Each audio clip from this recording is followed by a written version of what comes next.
सभी को जोहार।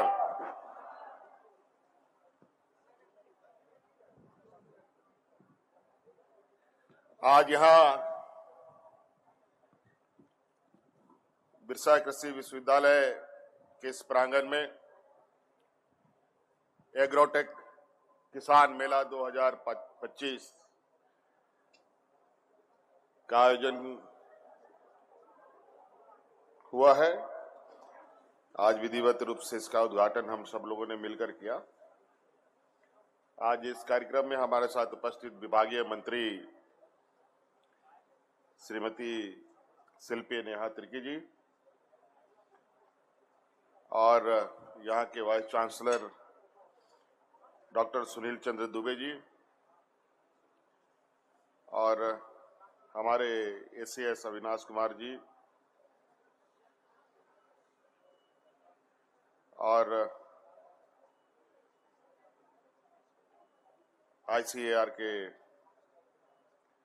डॉक्टर संजय रक्षित जी,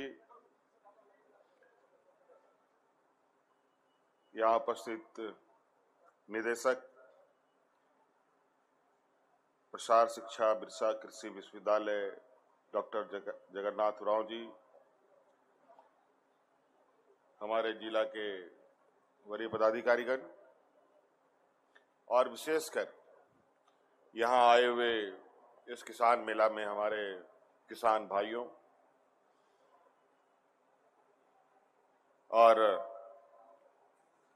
कृषि विश्वविद्यालय के सभी lecturer, professors, teaching, non teaching staffs, आप सबकी मैं हार्दिक अभिनंदन करता हूं। क्योंकि आज हम लोग बिरसा कृषि विश्वविद्यालय के प्रांगण में हैं और खेती बाड़ी संबंधित मेला है, चर्चा है, संगोष्ठी है और ये बहुत बड़ा क्षेत्र है। इसका दायरा इतना बड़ा है कि एक दिन, 2 दिन, 3 दिन का मेला भी बहुत छोटा पड़ेगा।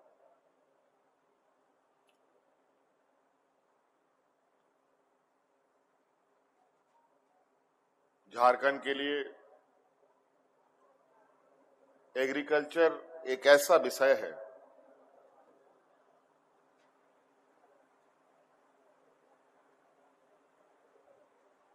जो मुझे लगता है कि यहां हर विषय से सबसे महत्वपूर्ण विषय में से एग्रीकल्चर ही विषय हो सकता है। क्योंकि मुझे लगता है 80% से भी अधिक लोग हमारे गांव देहात में रहते हैं, खेती बाड़ी करते हैं और खेत खलिहानों के भरोसे ही उनका जीवन यापन चलता है। आज खेती बाड़ी में तकनीक की बहुत बड़ी भूमिका देखी जा रही है। आज इस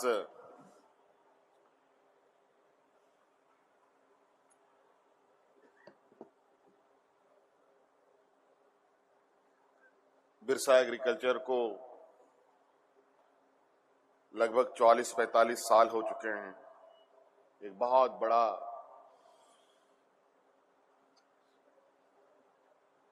समय इस राज्य में ये विश्वविद्यालय अपने किसानों के लिए और देश के किसानों के लिए भी एक बहुत बड़ा भूमिका निभा रहा है। बड़े पैमाने पर यहाँ पर छात्र छात्राओं को भी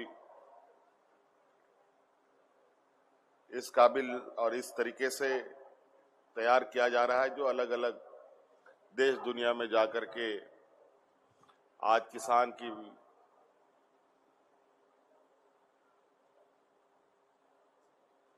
किसानों के लिए एक मार्गदर्शक के रूप में काम कर रहे हैं। मूल रूप से एग्रीकल्चर, हॉर्टिकल्चर, फॉरेस्ट, ये सारी चीजें का एक समावेशी पढ़ाई लिखाई रिसर्च आपके इस प्रांगण में होते हैं।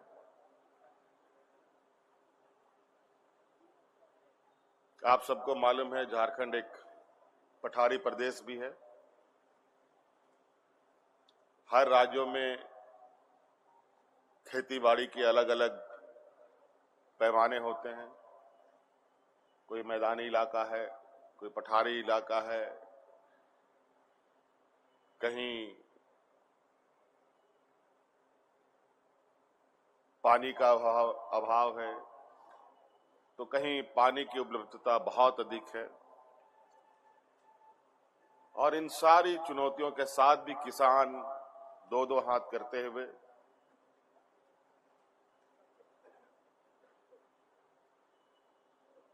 देश दुनिया के लोगों के लिए अनाज पैदा करता है और लोगों का पेट भरने का काम करता है। आज देश का किसान ना हो तो शायद देश के लोग भूखे मरने की स्थिति पर आ जाएंगे। इसीलिए किसानों को अन्नदाता भी कहा जाता है।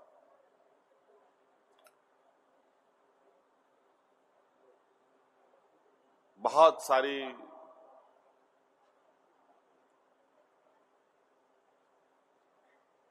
गतिविधियां बिरसा एग्रीकल्चर में होते आया है। बहुत सारे और भी कार्य हैं जो करने की आवश्यकता है। इस दिशा में सरकार ने भी समय समय पर कई गुणात्मक कार्य भी किए हैं, लेकिन अभी इससे काम नहीं चलेगा। हमें बहुत कुछ करना इसमें अभी भी बाकी है और आगे भी और भी करने का मौका हमें मिलेगा। इसलिए मुझे लगता है कि आज परंपरागत व्यवस्था के साथ साथ तकनीकी तरीके से भी हमारा इस क्षेत्र को जोड़ने की आवश्यकता है। आप सब लोग देखते हैं कि समय पर कभी बारिश होता है, कभी नहीं होता है, कभी अधिक होता है, कभी कम होता है। ऐसे परिस्थिति में किसान बहुत हतोत्साहित भी होते हैं। उनको कैसे हम इन समस्याओं से जूझ पाने के काबिल बना पाएं, इस दिशा में भी हमें काम करने की आवश्यकता है। हम लोग भी कहीं ना कहीं किसान खेती बाड़ी परिवार से ही आते हैं। हम लोगों ने कई खेतों को, कई तरीके के उपज देखे और कई बदलाव भी देखे। बचपन का समय हमें याद है कि हमारे गांव में गन्ना का खेती बहुत होता था, बहुत, बल्कि गन्ना का गुड़ भी बनते देखा। लेकिन अब गन्ना का खेती खत्म। कोई भी गन्ना का खेती आज हमारे गांव में खेत में नहीं होता।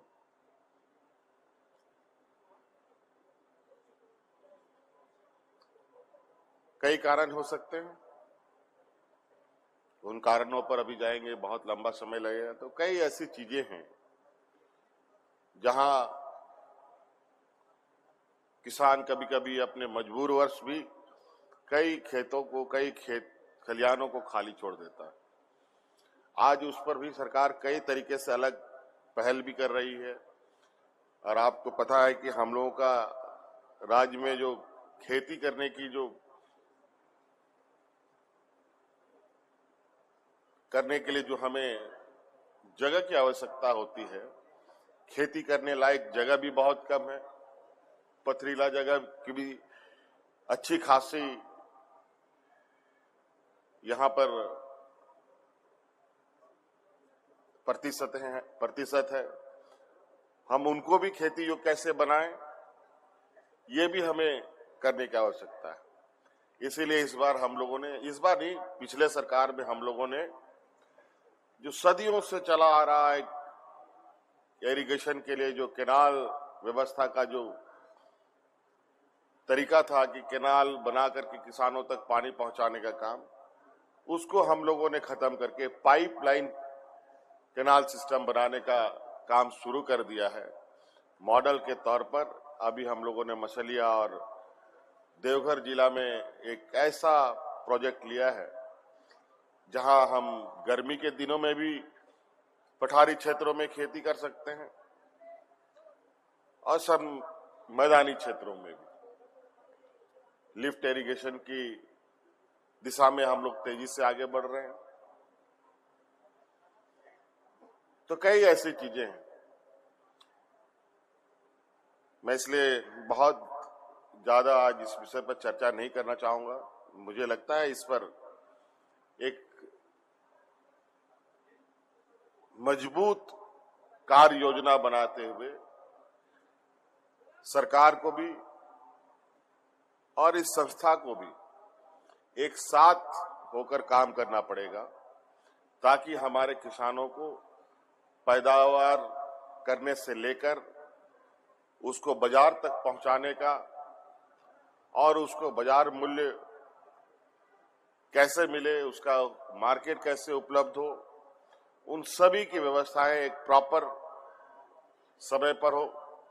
नहीं तो आमतौर पर पता चला कि बारिश खत्म तब किसान को बीज मिलता है,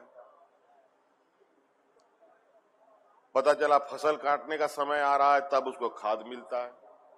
क्या फायदा? इसलिए इस पर एक नीतिगत चर्चा के साथ नीति बनाने की आवश्यकता है और इस दिशा पर बहुत जल्द हम लोग आगे बढ़ेंगे। और कुछ हमारे पास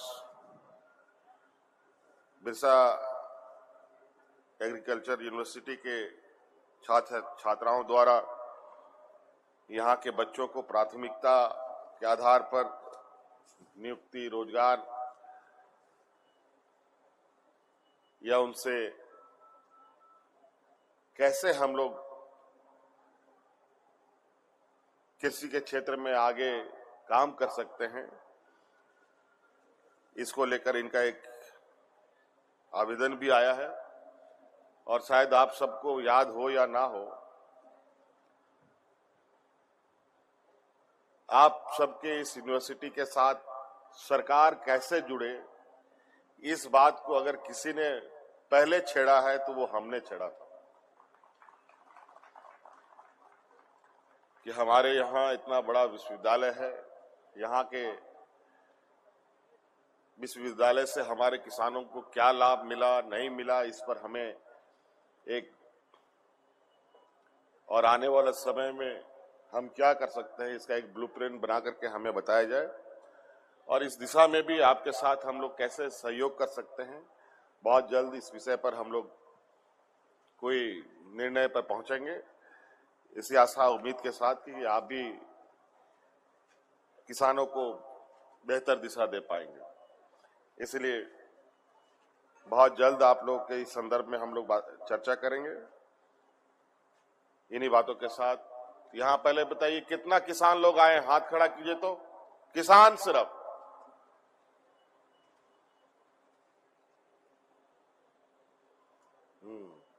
और यहाँ पर जो यूनिवर्सिटी से जुड़े लोग कितने हैं?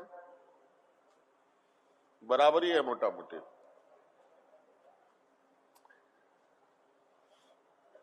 इधर से कोई किसान के तरफ से कोई किसान दीदी आइए तो इधर आइए, आप कोई उठ के, कौन आएंगे जरा सा, हम आपसे कुछ बात करेंगे और आप बताइए आप अपना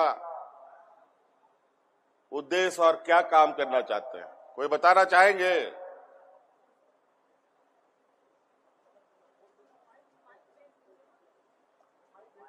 कोई बोलेंगे आप लोग? आइए आइए दीदी आइए तो। और हमारे किसान पुरुषों की तरफ से भी कोई आए, कोई बात नहीं हो, धान उगाता हो, गेहूं उगाता हो, मड़ुआ उगाता हो, गाय पालता हो, बकरी पालता हो, मुर्गी पालता हो, कोई भी हो, अच्छा आने दीजिए, जिधर से भी आ रहे हैं कोई दिक्कत नहीं, इधर से गुजारो।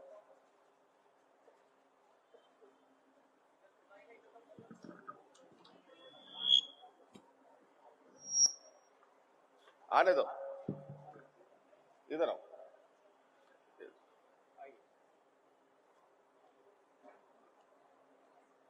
कहाँ से आए हैं? मैं चतरा से आई हूँ। चतरा से? चतरा जिला। आप हमारे यहाँ किसान भाई और यहाँ विश्वविद्यालय में जितने भी यहाँ पर लेक्चरर प्रोफेसर हैं, इनको बताइए आप काम क्या करते हैं, आपको क्या समस्या आती है, आपको क्या मदद चाहिए, बताइए। इधर आइए और अपना नाम बताइए, कहाँ से आए? मेरा नाम जोहानी टुट्टी है। मैं चतरा जिला से ग्राम बड़गांव, पोस्ट चौपे, प्रखंड सिमरिया, जिला चतरा की रहने वाली हैं। मैं एक किसान परिवार की बेटी हूँ। मैं किसान खेती बाड़ी से मैं बहुत लगाव रखती हूँ और मैं अपना पहले इंट्रोडक्शन देना चाहती हूँ। मैं एक संस्था से हूँ, नवजागरण ग्राम विकास समिति। ये हम लोग देसी खेती के अंतर्गत काम करते हैं। साथ ही हम कृषि विज्ञान केंद्र चतरा से जुड़ करके हमारे सभी गांवों के किसानों के लिए हम काम कर रहे हैं। जितने भी सुदूर गांव जो जंगल के अंदर रहते हैं, वहां हम जा करके जिसको हम सबों की जरूरत होती है, उन लोगों के बीच में हम लोग जा करके, जैसे कि बहुत सारे क्षेत्र हमारे चतरा जिला में जहां कृषि विज्ञान केंद्र के बारे में किसी को मालूम नहीं थी, किसी को कृषि विज्ञान केंद्र में क्या होता है, जिस कृषि विज्ञान केंद्र से क्या किसानों को फायदा